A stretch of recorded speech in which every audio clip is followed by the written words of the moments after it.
Also coming up tonight, we begin a special series focusing on the E-Block community schools faced with a myriad of challenges.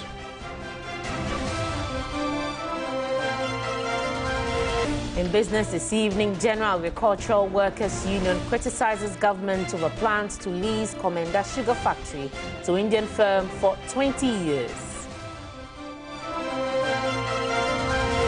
And elsewhere on the foreign front, 5 million, of residents in northern Nigeria placed under 24-hour curfew amid nationwide protests against the high cost of living.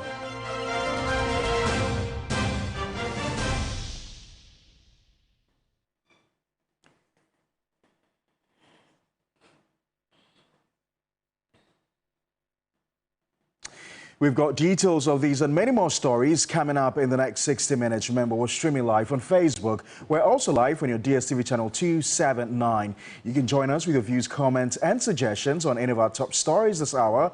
Feel free to visit any of our social media pages on Facebook and on X. Let's take a look at the details now. It was all joy when the former President John Dramani Mahama cut short for the construction of a community-day senior high school between 2014 and 2016, but almost a decade on, some of the beneficiary communities are yet to enjoy the benefits of the school project due to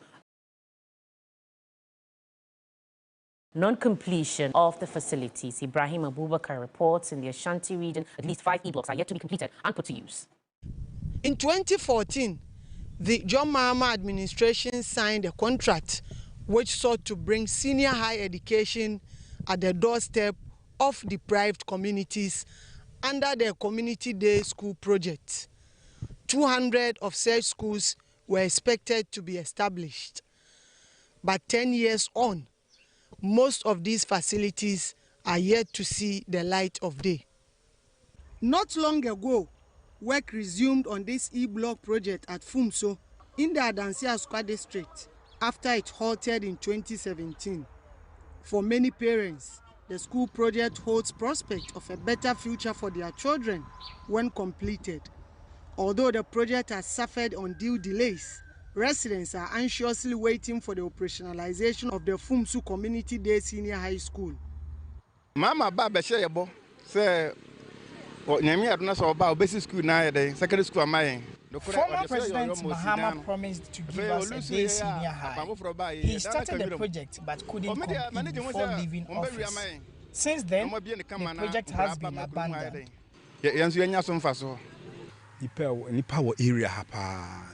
The population in this area is huge, and when this school begins to function, the community will develop. It will also come as a relief to us as parents, since our children will not go far to further their senior high education. Transportation costs will be cut. The story is the same at Kwabenakwa in the Obuasi East District. The project has been left uncompleted for almost 8 years.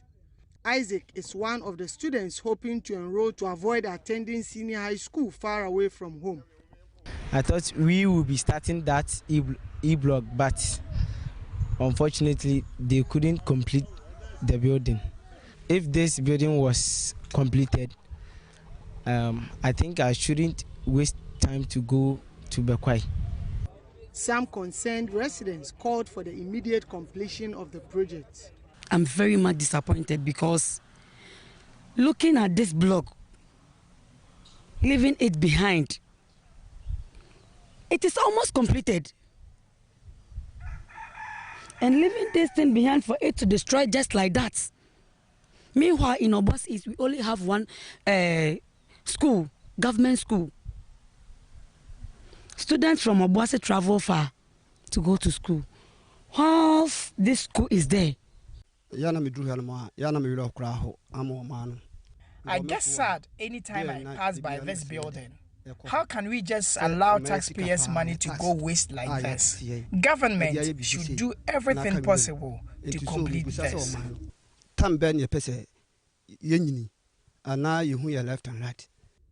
The Adobeura Community School project has, however, been in use since 2016. But there are fears of a possible shutdown of the facility following the continuous decline in enrollment. School authorities lament the absence of a hostel facility and accommodation for teaching staff, coupled with the poor road network, is discouraging for students and teachers. Information gathered indicate that out of the over 500 students posted to the school last academic year, less than 100 reported. Most of the ceilings in the classrooms are falling off, posing a threat to the lives of students and teachers. Hostel or boarding facilities, as you can see, we have none. And due to that, coming to school has been a bitter problem. Some will come, they will go back and never return again because there is no bungalow where they will sleep or put their heads on. And it is a very major issue here that we are facing. Because I remember when we came here first year, the students who were to be enrolled were about 300, more than 300. But later we realized that we are only 96 now. Why? Because there's no hostel facilities for them to stay. So they will come and then they will go back. School authorities are certain that adding a boarding facility and providing accommodation for teachers will help increase enrollment and save the school from collapsing. Beneficial communities are hoping to see the effective operationalization of these school blocks, as it will not only expand access to quality education, but also open up the area. Ibrahim Abubakar, TV3 News, Ashanti Region. There's more of this during the weekend on Sunday. Now to other stories now, and patients have been left stranded at the Central Laboratory, Scan and ENT department at the Korle Bu Teaching Hospital due to the withdrawal of OPD treatment by the allied health professionals. The allied health professionals have withdrawn outpatient department treatment, insisting that management of the hospital sets up a directorate to manage the affairs. From next week, all members of the allied health professionals nationwide are expected to withdraw their services totally. The usual busy precincts of the Central Lab Department was a pale shadow of itself on Friday, August 2. Patients who visited the premises for lab results were left disappointed and frustrated. Others were left in a state of despair due to the withdrawal of OPD services. Some frustrated patients spoke with our news team. They are telling us they couldn't do the lab because they are on strike. They said I should go out and do it. Yes. Are you disappointed? Yes, I'm very disappointed because I don't see the reason why a big hospital like this go on strike. So they need to do something about it. I actually came here to run a lab test and I was told that they are on strike. I'm disappointed because it came as a surprise to me. At the CT scan unit, the premises was also quiet. Although patients declined to speak on camera, they appeared worried about the withdrawal of OPD treatment.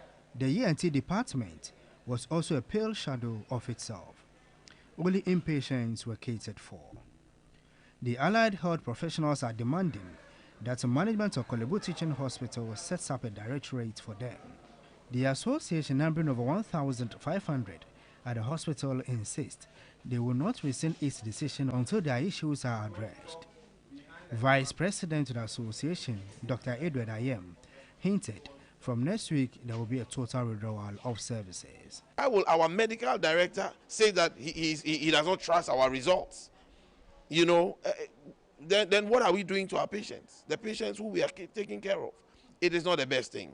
If by Monday they do not respond to us, we are going off totally, and we will press this demand until the advert is placed for the allied health director.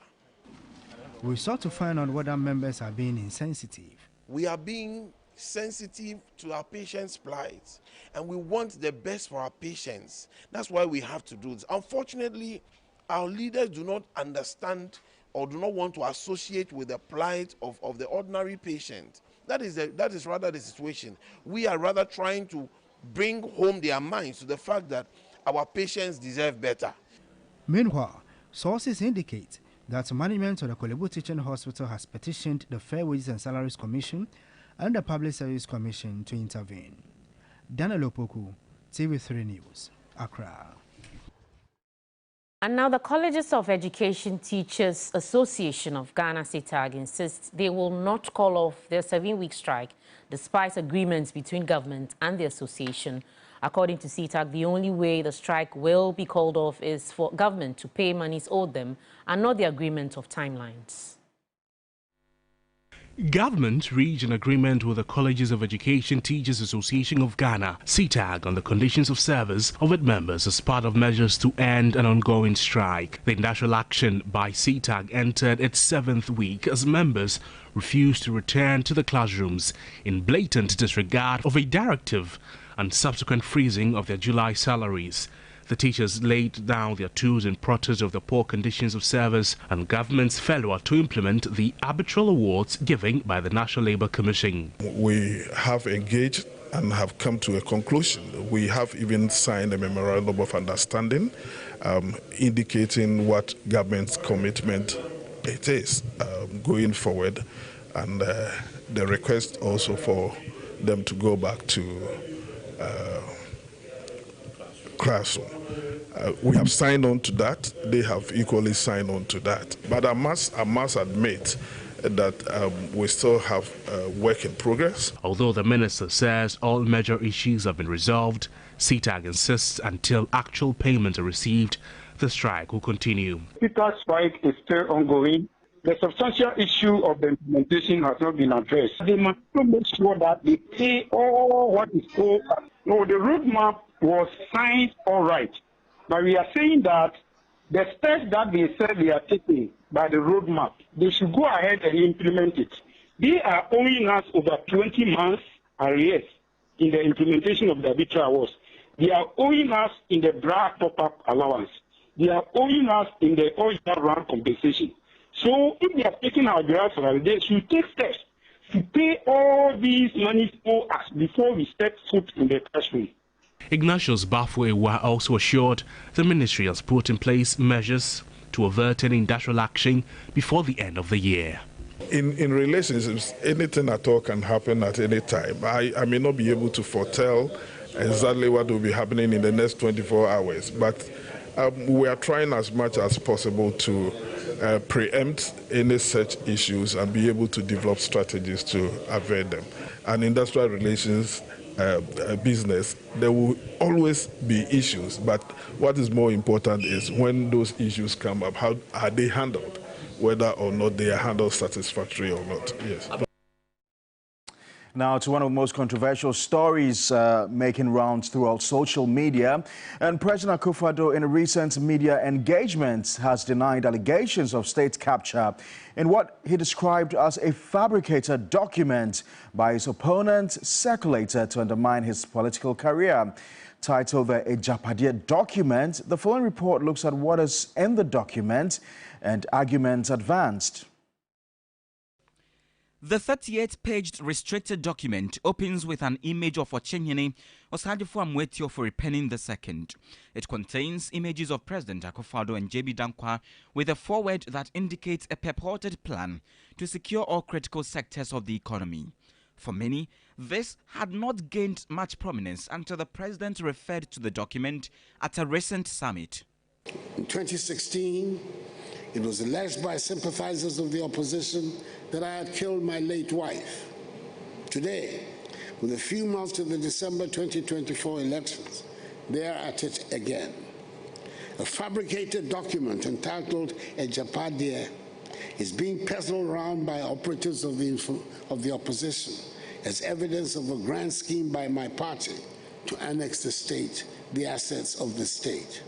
The opposition National Democratic Congress has waded in. This document is the mindset of how a particular family seek to will this country and the future of this country, together with all its resources, to their descendants. When you look at it and what you move page by page, sector by sector, when you come to insurance, the evidential proof shows that at least is the reality.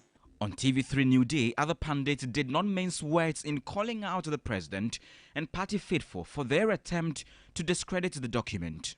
Because the kind of leadership Nano has granted us is a leadership that clearly is adverse. That is pursuing an agenda that is adverse to the Ghana. In fact, I dare say that the president is deliberately waging a war on Ghana. Amidst the debate, the Ochenhene says the document is only part of a long-standing hate against the Oforipenin household and the people of Achim.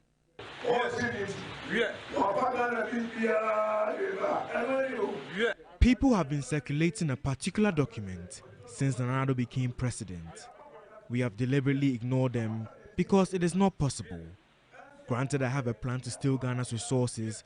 Why would I put that diabolical plan in a book? The perpetrators are seeking to drive a disunity between us and our Santi brothers, but there is no truth in this. Some legal practitioners believe the president and persons who have been mentioned in this document should consider legal redress. Serious. I said the picture of them is on the document. They should have taken it to court to disassociate themselves from it. The president is a lawyer. They have taken it to court to disassociate themselves. Have they done it? They haven't. So we take it that what is in this document is what they believe in. President Akufo-Addo, while urging Ghanaians to be vigilant during the pre-election period, was emphatic that it is an orchestrated falsehood. These experiences underscore the importance of discerning truth from falsehood and the need for all of us to remain vigilant against the dangers of misinformation and disinformation. And we must fight for the integrity of this country by ensuring that this devilish familiar spirit agenda, led by Nano, enabled by the MPP. Well, former UN Senior Governor's Advisor, Professor Baa Maase, says government should have dispelled the notion about the controversial Ejapade document long ago before it festered. Now, the document or book, which is circulating, especially on social media, has a Ochehene's photograph on the cover page, and it alleges that some people from the Achim area have plans to annex state assets. My brother, it's a very tough issue. It's a very, very tough issue. You have to also understand that in these days, taking certain things has become part of politics, not only in our country, but even in the United States. I've been following the elections, the campaign going on. So I think I won't be surprised if the opposition here takes it as a genuine document and do their campaign on it. I will not be surprised because certainly it will help their cause. At the same time, I think discerning citizens, those who read between the lines and knowing the extent to which propaganda has been part, not only propaganda, but mendacity has been part of our politics in this republic, I think those people will take a pause and think otherwise. So I cannot make a judgment on it, I have to tell you. So in terms of governance, I think the president or whoever wanted to respond should have done so long ago in order to diffuse it. Now that we are heading towards elections and it become a tool for others to use against the government, then they have a bigger challenge trying to dispel this kind of notion of scheming to steal or capture the state. It's a burden that I think those who failed to respond earlier have to bear at this point. Because, you know, that document is authorless.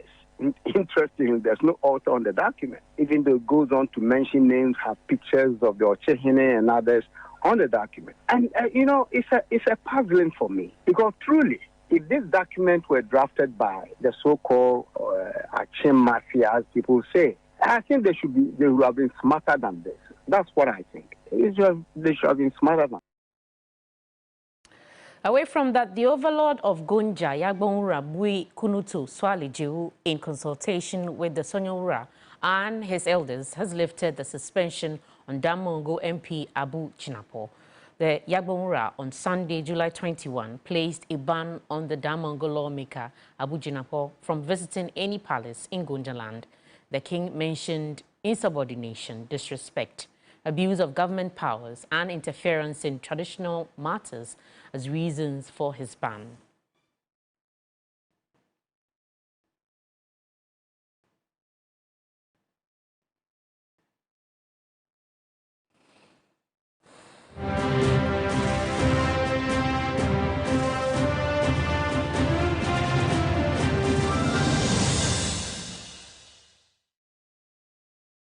Reminder, still watching News 360. This is our major news bulletin for the day.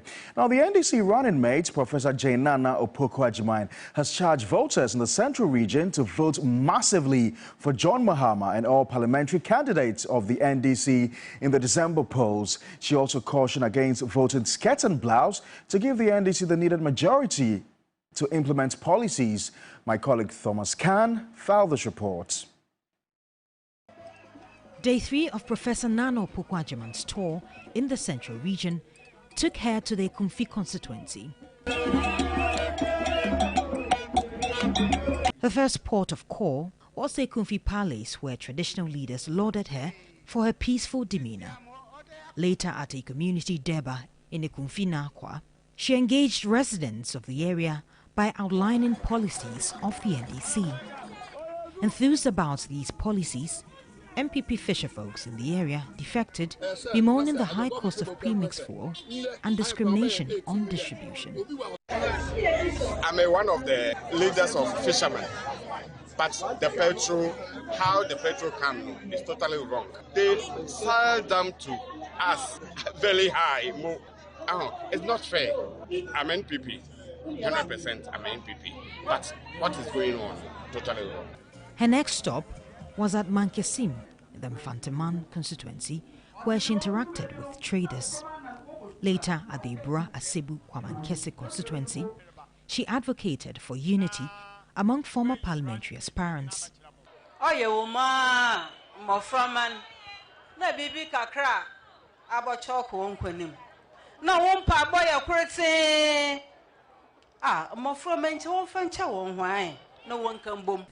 I am fulfilled for the unity between two parliamentary candidate aspirants. This shows growth and unity, and that is what NDC stands for. Together, we will chalk victory come December 7. Aspiring Member of Parliament Felix Ofosu-Kwakye touted achievements of the NDC in the area and canvassed for votes.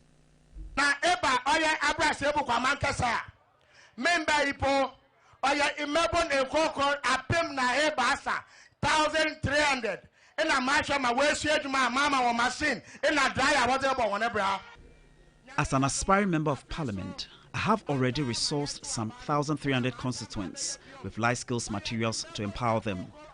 I am also going to resource about 1,000 youths again. MPP in their 8 years did nothing transformational in this region.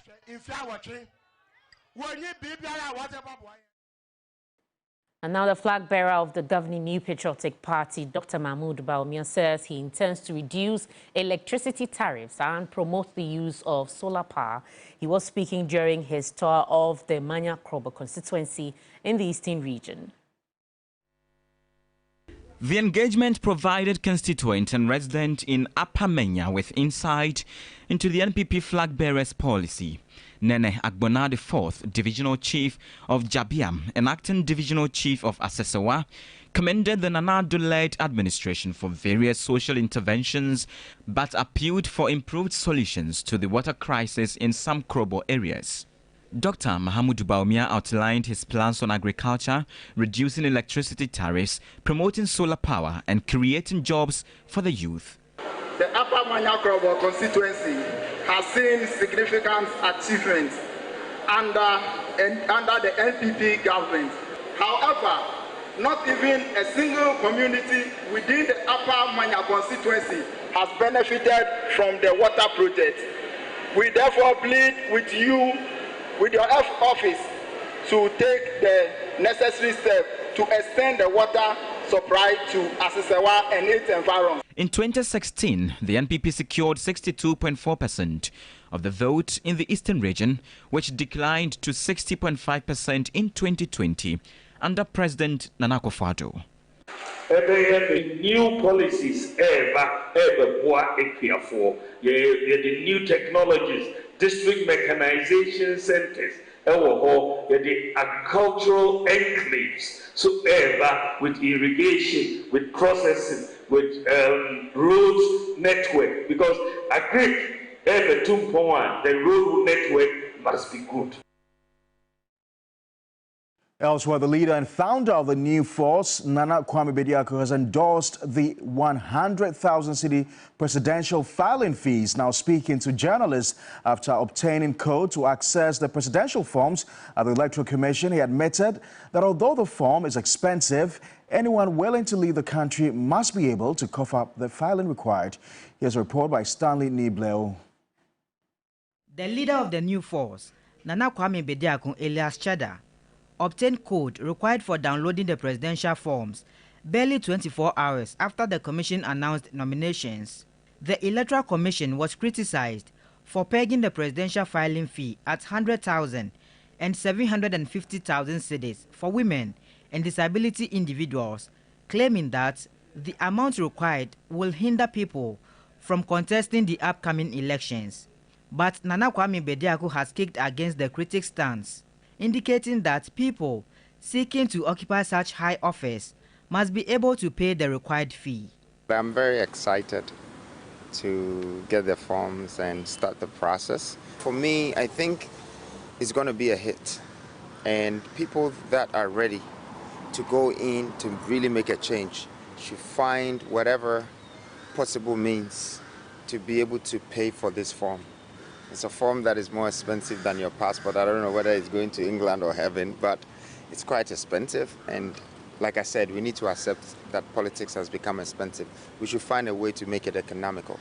Nana Kwame Bediako also disputed findings of a survey conducted by Info Analytics, which revealed that the new force will only garner 1% of total votes in the Ashanti region.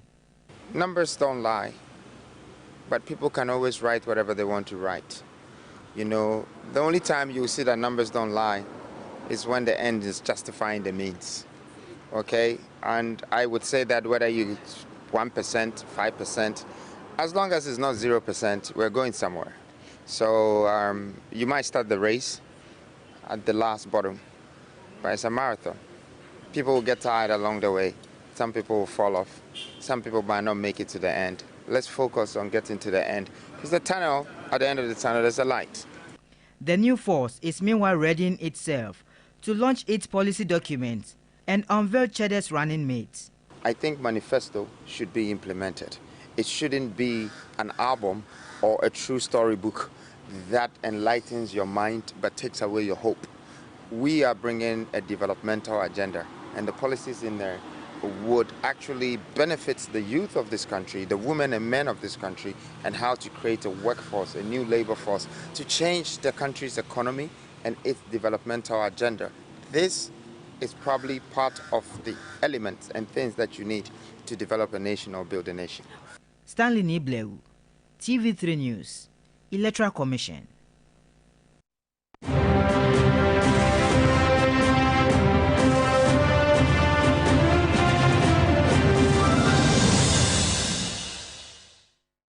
Moving away from politics, Chief Justice Gertrude Tokonu has hinted of the introduction of specialized courts to handle debt recovery cases. She noted, as part of efforts to reduce the caseload on judges as well as improve justice delivery, the judiciary will set up courts. The Chief Justice was speaking at a meeting with the media. Concerns have been raised about difficulties in accessing court documents by staff, lawyers and members of the public. Director of Information, Communication and Technology at the Judiciary, Nebo Nutifafa, gave a breakdown about how the Judiciary Service is addressing issues of poor communication. The system has been developed called the Smart Office app. This is to bring efficiency when the administration of the court is very strong. It has a telling effect on the court administration as well. So this is a novelty system that has been developed. It has gone through UATs and it is yet to be deployed very soon. And this is to tackle administrative memo correspondence, letters, and it has features like AI capability. He noted, among other things, an electronic court system has been set up. A total of 228 courts that have been automated with this system. From last year to this year alone, we have done 116 courts nationwide. So this is an ongoing process.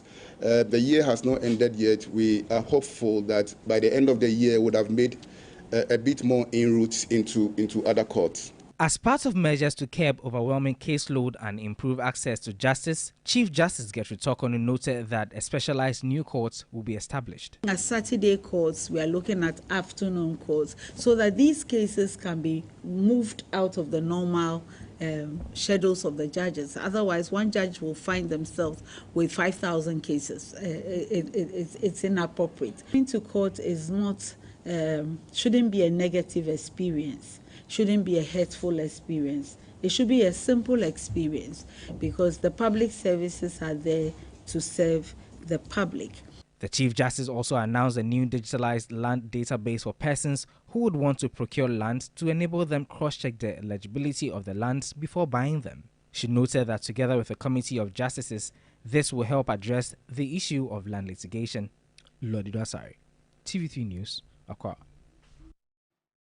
And as part of efforts to improve visa services in Ghana, the U.S. Embassy says it will shut down its online visa application service for 10 days from August 16 to August 26, 2024. The embassy will roll out a new visa application platform for interested persons, but adds that the people with already existing visa appointments should honor it since the new changes do not affect them. Addressing a media roundtable in Accra, the American Consul General in Ghana, Elliot Fertig, said that he is hopeful that the new platform will expedite the clearing of backlog of visa applications, which has tripled since 2019 due to COVID-19 restrictions. What is driving the backlog is visa demand. If you look at the number of people who paid the visa application fee in 2019, before the pandemic, and compare it to the amount of people who did so in 2023, the number in 2023 is triple what it was in 2019. So while certainly we hope this new, we think this new system will provide some additional enhancements and will be more efficient, what is going to drive down the backlog is our efforts to try to just, again, do more interviews. And again, we've been doing a lot more, we've been processing a lot more applications. Just one statistic, I know that student visas, for example, are often a big concern. This summer, we've processed 65% more visa applications for students than we did in the corresponding time in 2023. But still, the demand is very strong, and the demand is what is driving the backlog. That being said, we understand the concern about the backlogs, and we are doing everything we can to reduce the wait time as much as we can. Meanwhile, the U.S. Embassy has been outlining processes needed for persons who want expedited visa services. We do have a process for asking for expedited appointments.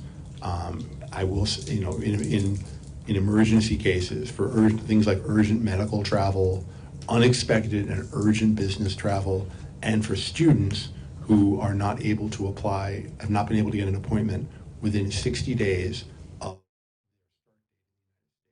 Stay with us here on News 360. We have some business news coming up next.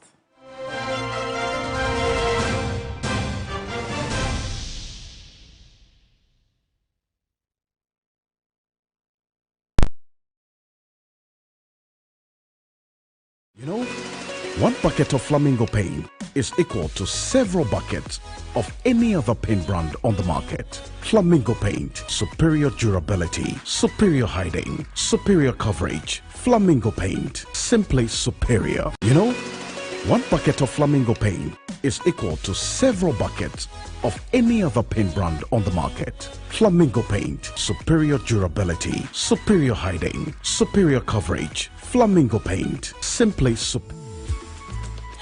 I love President Charcoal. Why? When there are so many other charcoal toothpaste. That's both charcoal and lemon. Oh, does it? Yes. Look right here.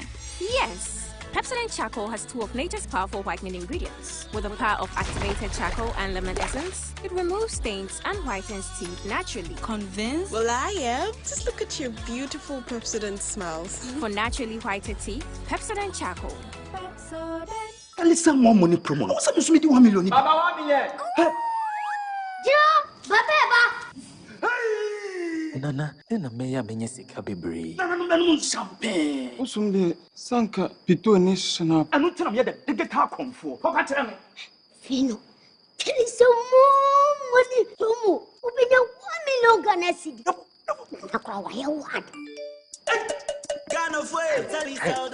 Everyone is trying to win millions in the Telecel More Money promo. Win daily and weekly when you reload your mobile and broadband bundles. You can win up to 30,000 Ghana cedis weekly or the 1 million Ghana cedi grand prize. The more you reload, the better your chances of winning in Telecel More Money promo. Dial *500# or opt in on the Telecel Play app for free. 91 million! Telecel, connecting energies. This promo is regulated by the NLA on the Caritas Lottery platform.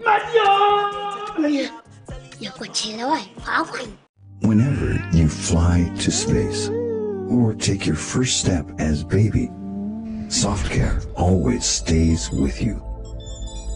New Soft Care Space Series is rooted from space technology. Keeps you dry and comfortable for 12 hours long. Offers you the most effective protection during your space journey. Soft Care. Protect your leap.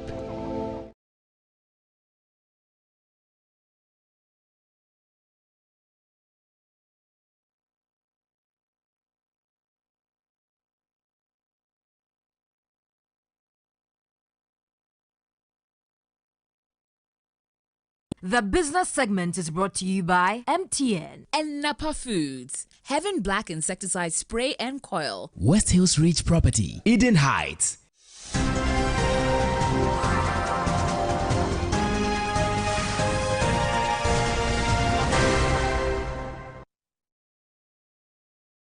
Good evening and welcome to the business segment on News 360. My name is Menu Aful. So the General Agricultural Workers Union has criticized the government's decision to lease the Commander Sugar Factory to an Indian firm for up to 20 years. Trade and Industry Minister Katie Hammond stated that the move was necessary to revamp the facility to meet domestic demand.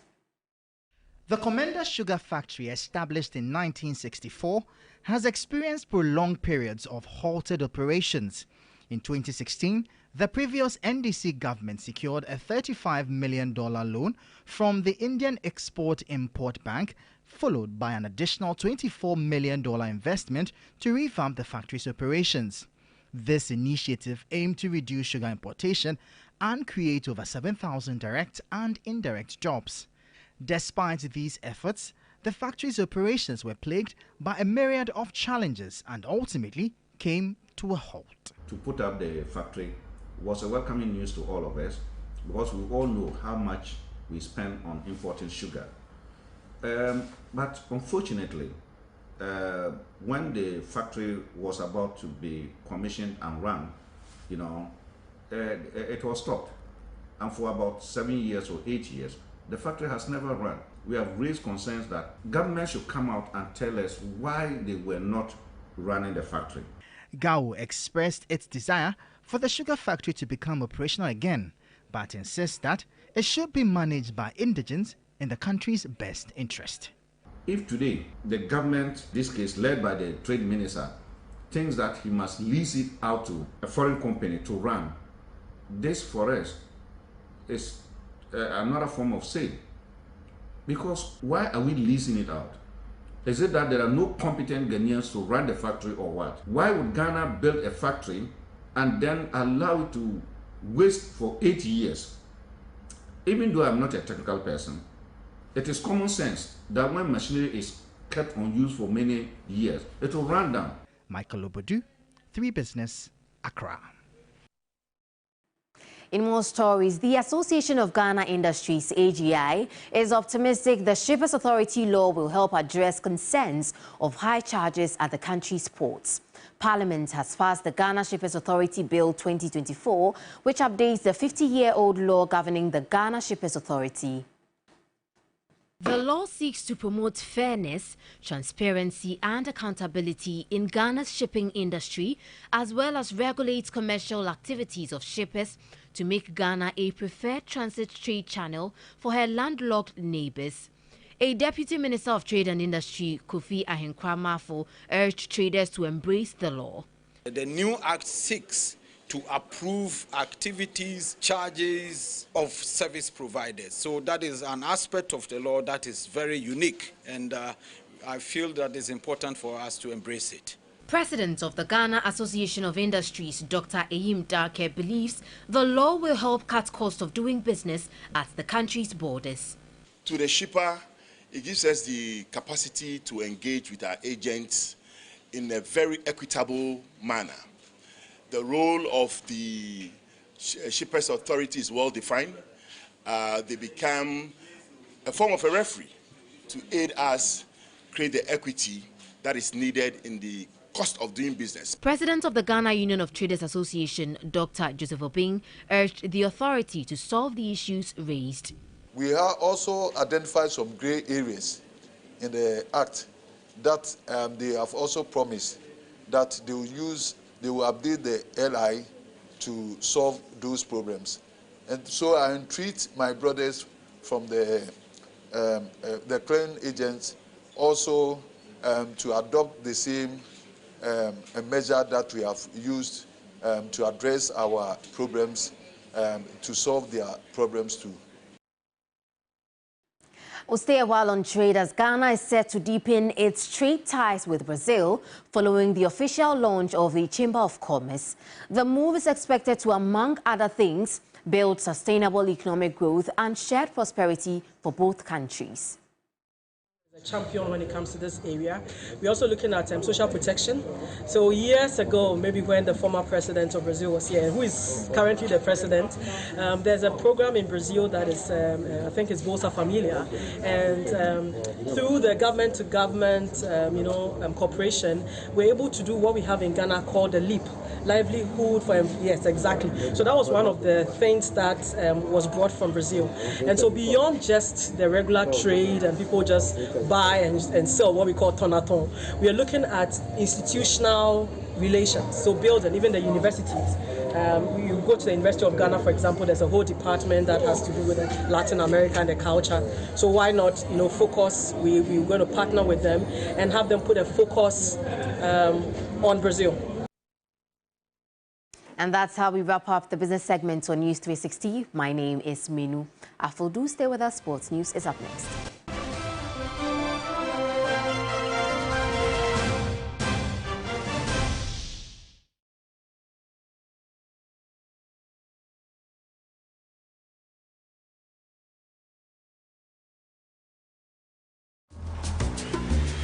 Pascal's showing his boss the efficient new technology they've installed. She is pleased, but now she's asking, why is that still there? Pascal explains that the wells can store many, many messages. The boss is not so pleased anymore. If you haven't upgraded your contact center yet, it's time to get business done better with MTN Business. You sleep. Dance, man.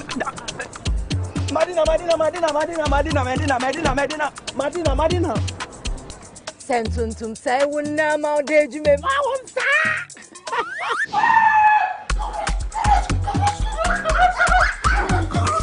Efrema be ma Daniel ba. Ma wonsa.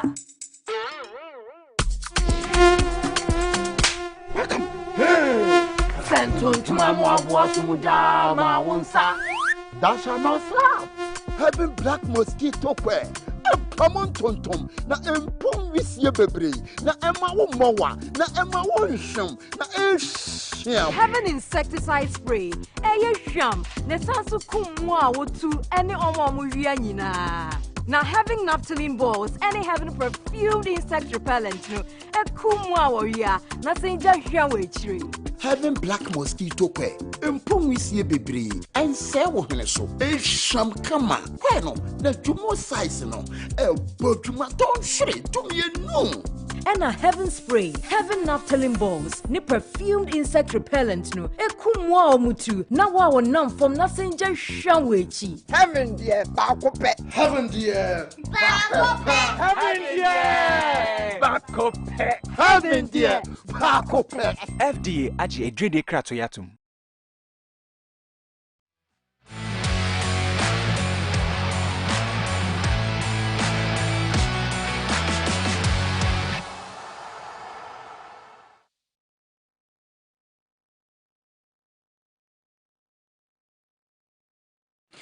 And for the very latest in the world of sports, Yakubu-Halid is here.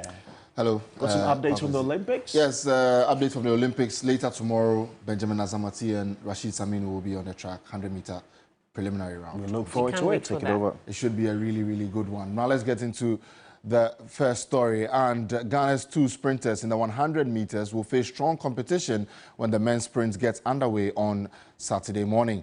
Benjamin Azamati will be up against the world's fastest man this year, Keishane Thompson, and Great Britain's Jeremiah Azu, whose parents are Ghanaian, in Heat 1 of the men's 100-meter race on Saturday. Now, 3 of the starts 7 in the heats have run sub-10 seconds this year. And also, Abdul Rashid Saminu will run in Heat 5 of the men's 100 meters on Saturday. He will be up against defending Olympic champion Marcel Jacobs. Only 2 of the contenders in the heat have run sub-10s in the season. Saminu's season's best is at 10.02 seconds.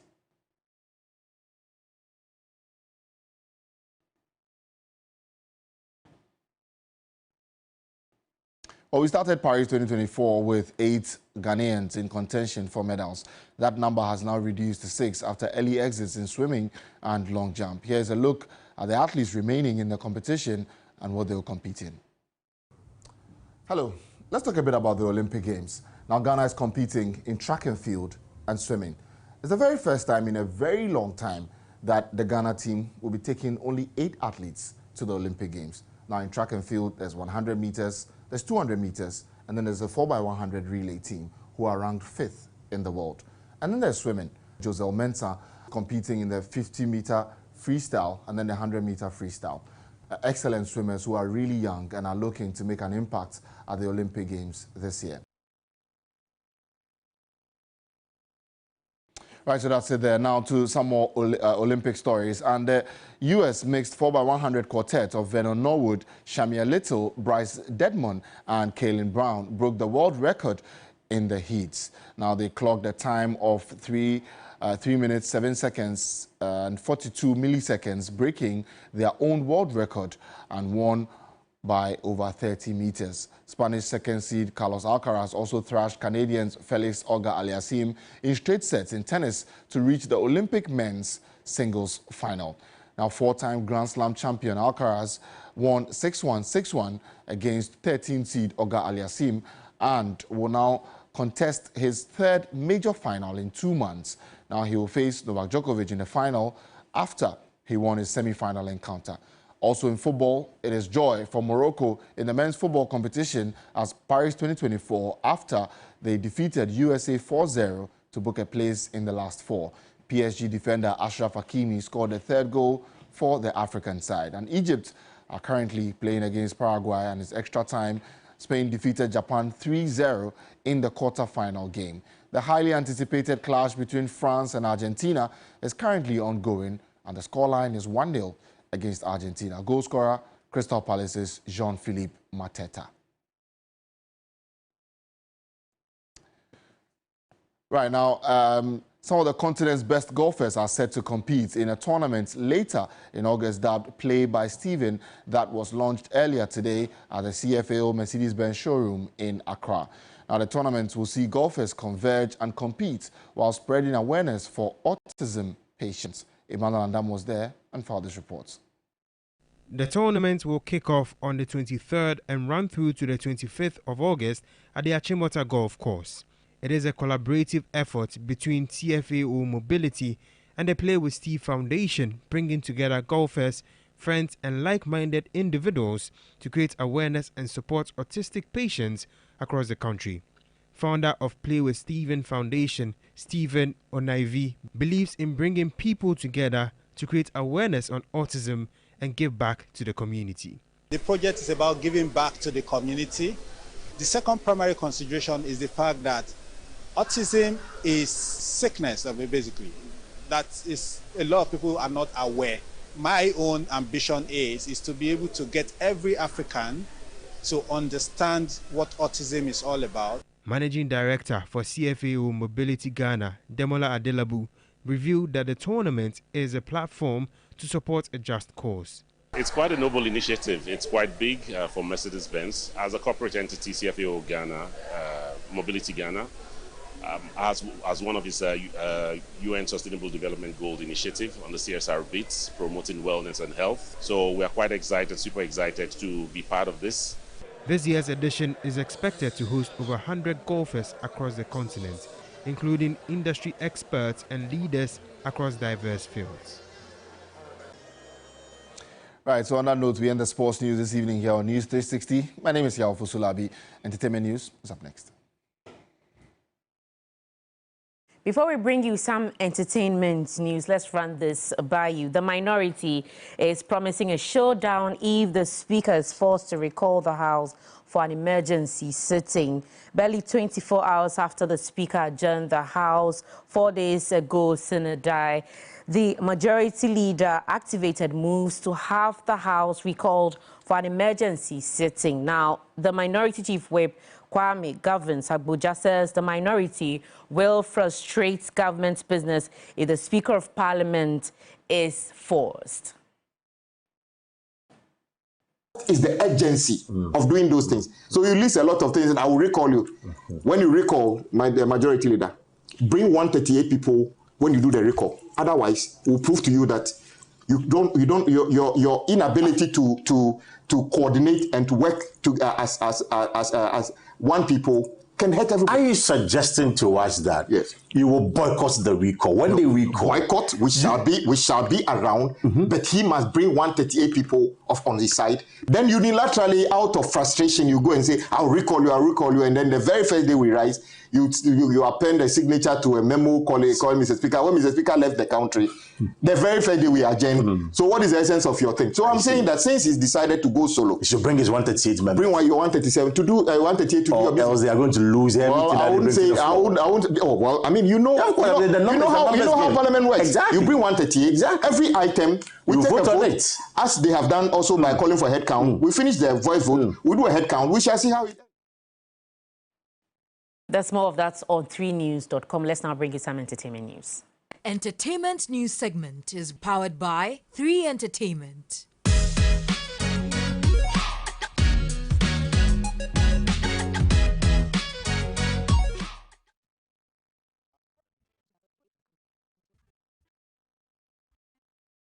Now, good evening. Let's do some entertainment news updates here on News 360. My name is Noella Dogo. Now, get ready for a holiday packed with excitement and joy. Join us for the day full of fun as we celebrate the most precious thing of all, that is family. It is a 3FM Family Fun Day, a celebration you wouldn't want to miss.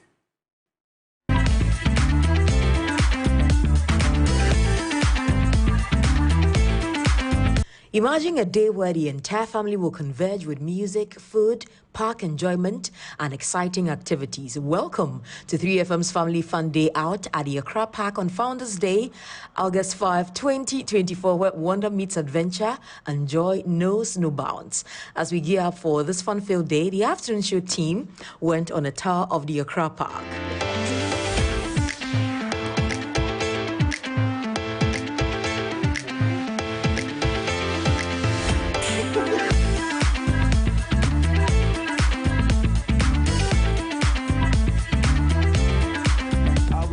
At the gazebo, also known as the Accra Park. And we know that on the 5th of August this year, this place is going to host one of the finest events happening here in Accra, the TV 3FM Family Fair, right? Yes, the 3FM Family Fair. And so we're here to give you a sneak peek into how the location looks like, what is going to happen, some of the fun activities that you are going to experience when you come here with your family, with your kids, with your friends, with your loved ones, right here at the Accra Park. So if you're a parent, a guardian, and you bring the kids along, we have games for you as well. There's going to be board games. Yes. I'm told there will be video games as well, also for the kids. Races for adults, a lime and spoon, and of course, Cerelac is on board as well, and they're going to give some good celebrations. selected. Free the giveaway. babies, you know. And free ice cream for every child who comes in. Free ice cream for every child. So 5th August is going to be fun. So mark your calendars, gather your family and friends, and get ready to create a masterpiece of memories that will be etched in your hearts forever on the holiday, Monday, August 5, 2024. Don't miss out on a carnival of delight and a family celebration with games, excitement, and happiness for the whole family. 3FM's Family Fun Day is proudly powered by 3FM 92.7. Also, make a date with us on Monday at the Accra Park. And don't forget to stay tuned to TV3 over the weekend because we have a lot of excitement coming your way. That's it for the entertainment news segment here on News 360. My name is Noella Donko. In international news this evening, authorities in Nigeria have placed a 24-hour curfew on millions of residents across 4 states. This comes amid nationwide protests against the high cost of living. Kano, Jigawa, Yobe and Katsina states ordered the stay-at-home orders because hoodlums, authorities say, have hijacked the protest in order to loot and vandalize properties. So far, some 392 looters have been arrested across the country. Meanwhile, there's heavy security presence around the country with 8 more days of rage scheduled by the movement's organizers. Marvelous Obumanu is our man in Nigeria. He's joining us on Zoom from Abuja with the latest on this particular one. Marvelous, good evening and thank you for joining us. Marvelous, can you hear us? Marvelous is currently joining us from Abuja to give us details on the protests that have been happening in Nigeria. We understand there have been some curfews. We want to find out. We've heard there's been a number of deaths as well. We want to find out from Marvelous if he can give us the current number. Marvelous, if you can hear us, what more can you report from what is happening currently in Nigeria? We seem to be having technical challenges with Marvelous. He's on Zoom currently, and so that's where we are having the challenge. We're trying to get Marvelous on so he can give us a little more details on this particular one. We understand that there have been some curfews that have been put in some states currently in Nigeria, and so we're trying to get Marvelous Obumanu. He is a journalist in Nigeria because city authorities have placed a 24-hour curfew on some residents across 4 states after there were some nationwide protests against the high cost of living. And so some states have been ordered to stay at home because some hoodlums, in quotes, according to authorities, have hijacked the protests and then are looting and vandalizing some properties. Then, so far, some 392 looters have been arrested across the country, and there is currently heavy security presence in the country, and with 8 more days of rage scheduled by the movement organizers. Let's see if we can get Marvelous back on the line. Marvelous Obumanu, can you hear us from Nigeria? We seem to be having challenges getting Marvelous. We'll definitely go back to Marvelous Obumanu. He's a journalist in Nigeria. He'll give us more in subsequent bulletins. But you can log on to 3news.com if you're looking for more on this particular story. And there's also more news on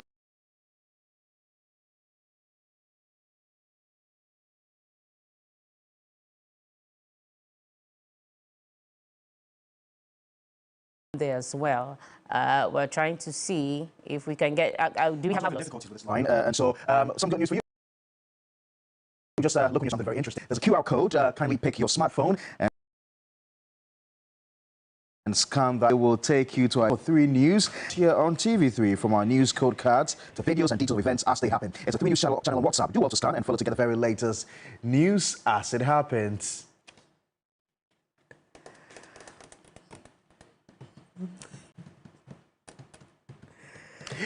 Well, that's all for News 360. Thanks very much for making a date with us. For more news, you can log on to our website. It's www.3news.com. My name is Paa Kwesi Asare. And I'm Ayisha Yakubu-Halid. Have a good evening.